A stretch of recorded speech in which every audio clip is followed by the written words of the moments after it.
There are two universal laws that govern the NBA world. Number one is that Jordan will always be better than LeBron. I can't say that. Too many LeBron fans. I can't. There are two universal laws that govern the NBA world. Number one, if you score more points than your opponent, you win. Undeniable truth. Number two, women ruin everything. Everything. Undeniable truth. Especially if that woman's name starts with a K and ends with an N. But today, we're not here to talk about a Kardashian. I don't think they need any more attention. We're here to talk about Toni Braxton and how she might have been the reason for breaking up what would have potentially been one of the greatest big threes of the 90s. Coming up.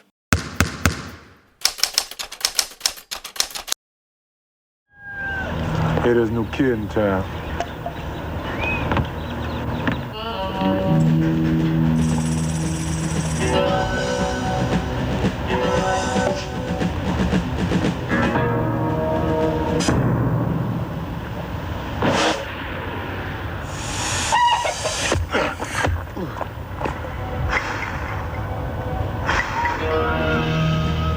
You know, I guess a kid can play. What's up, guys? My name is Mark. Let's start this story in 1994. With the second pick in the draft, the Mavericks selected Jason Kidd. His arrival formed what people called the Triple J Ranch, otherwise known as the 3 Js. Who were the 3 Js? They were Jim Jackson, Jamal Mashburn, and Jason Kidd. These three guys were drafted in 1992, 1993, and 1994 respectively. In their first year together, which was the 1994-95 NBA season, Jim Jackson would average 25.7 points, 5.1 rebounds, 3.7 assists. Jamal Mashburn would average 24.1 points, 4.1 rebounds, 3.7 assists. Jason Kidd would average 11.7 points, 7.7 assists, 5.4 rebounds, lead the league in triple doubles, and take home co-rookie of the year honors. During that season, Jim Jackson and Jamal Mashburn became one of the few pair of teammates to both have 50-point games within the same season. The Mavericks would improve their record by a league-high 20 games, although they were still a below 500 team and still missed the playoffs. But remember, none of these three guys had spent more than 2 years in the league up till this point, so you can understand why everyone was super excited about this trio. It's pretty rare for a team to draft 3 straight players and have all 3 prove to be good within just a couple of years. Unfortunately, the upcoming season, Jamal Mashburn ended up playing only 18 games, and without one of their big 3, the Mavericks actually took a step back. But still, Jim Jackson and Jason Kidd played really well, especially Jason Kidd, who upped his averages to 16.6 points per game, 9.7 assists per game, 6.8 rebounds. George MacLeod, in Mashburn's absence, put up 18.9 points per game and made 257 three-pointers, which at the time was the second highest mark in NBA history. Everything appeared to be fine. Mashburn was making a full recovery from his knee surgery.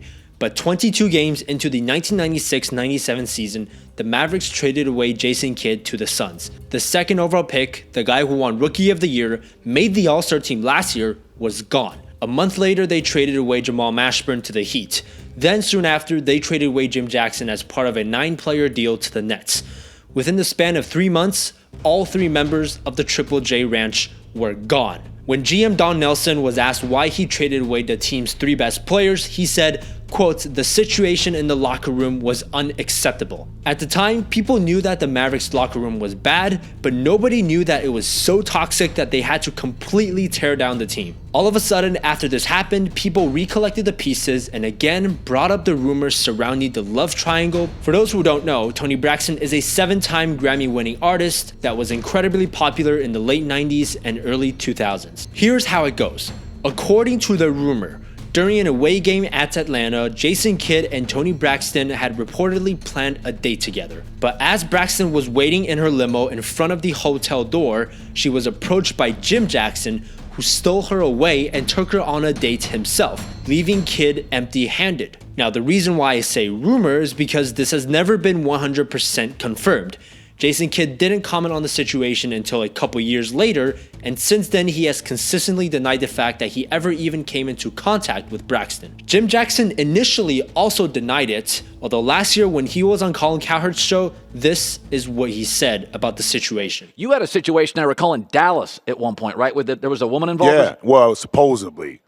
What really happened? Nothing. That's the beauty of it. So they always talk about this Toni Braxton thing. I said, by somebody saying something and misinterpreting what happened, it sparked like that. And to this day, I still get asked about it. And even when I went on different teams and guys would kind of warm up and say, what really happened? And when I would tell them the story, they would look at me like in utter disappointment.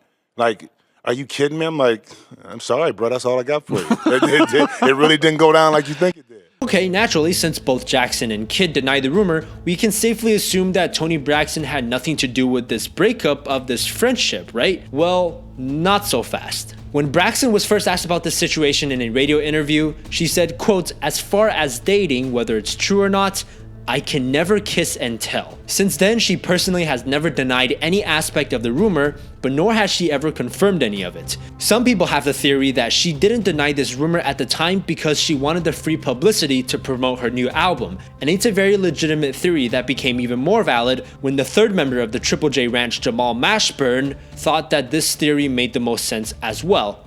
In March 2015, he said, quote, "From my understanding, being in the locker room, there was no truth to the Toni Braxton part. She played a part in it from the standpoint that she had an album out at the time or was about to release it. She definitely cost me relationships with Jimmy Jackson and Jason Kidd." The aforementioned George MacLeod, who was Jason Kidd's closest friend and teammate on the team, said that he doesn't know whether or not the Braxton thing happened, but also said that it was never the root of the problem. Quote, "The girl didn't make it personal. That wasn't the whole issue to them not getting along anyway. That was just something that added to the tension that was on the team already." On top of all of this, there were personal issues between Jim Jackson and Jamal Mashburn as well, although there apparently was never a woman involved in their feud. But like all three would admittedly say, they were all simply too young. Jamal Mashburn said, quote, "That is one of my regrets in pro sports, is that we didn't have enough, I would say, camaraderie amongst ourselves. Core values and our egos were a little bit too big that we couldn't coexist together for whatever reason it was."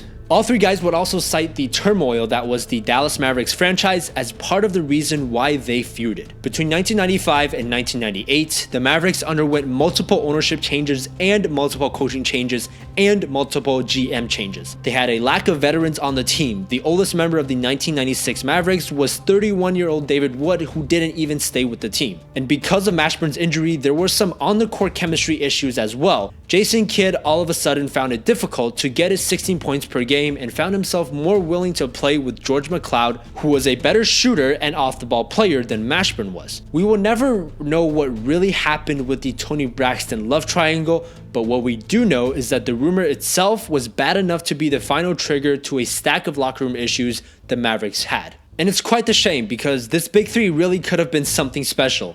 Jason Kidd, as we all know, will go on to establish himself as one of the greatest point guards of all time. Jamal Mashburn will go on to be a consistent 20-point per game scorer in the NBA and was an all-star in 2003. Jim Jackson would go on to play for a record 12 teams in his career, and while he never developed into an all-star, he remained a starter and solid rotation player for most of his career, including some memorable playoff runs with Sacramento in 2003 and Houston in 2004. But then again, these what-if scenarios are impossible to predict. Maybe if this trio stayed together, the Mavericks wouldn't have been bad enough to get the 9th pick in the draft, which they used to trade for Dirk Nowitzki in 1998. I'm sure the idea of not having Nowitzki is a pretty frightening thought for Mavs fans. I guess the takeaway from the story is this: infrastructure, team stability, and just front office management is incredibly important. It's something that we as NBA fans don't really like to think about that much. But look, if there was stability within the Mavs franchise, if they actually had veterans that stayed with the team, maybe the three could have worked it out, especially since the majority of the problem was off the court, not on the court. Thank you for watching. If you liked it, subscribe to the channel for more NBA stories, more NBA content, more... Alright, now before we end the video, I want to ask you guys to go ahead and follow me on Instagram at SwitchFactor. It's an NBA page that I've been running for quite a while now. It's where I post multiple times every single day, NBA memes, NBA debates, cool NBA artwork that I really like. If you want me to bless up your Insta feed with some good NBA content, go ahead and follow me at SwitchFactor. I'll link it in the description below. Other than that, thank you for watching. I'm MDJ, and I'll see you next time.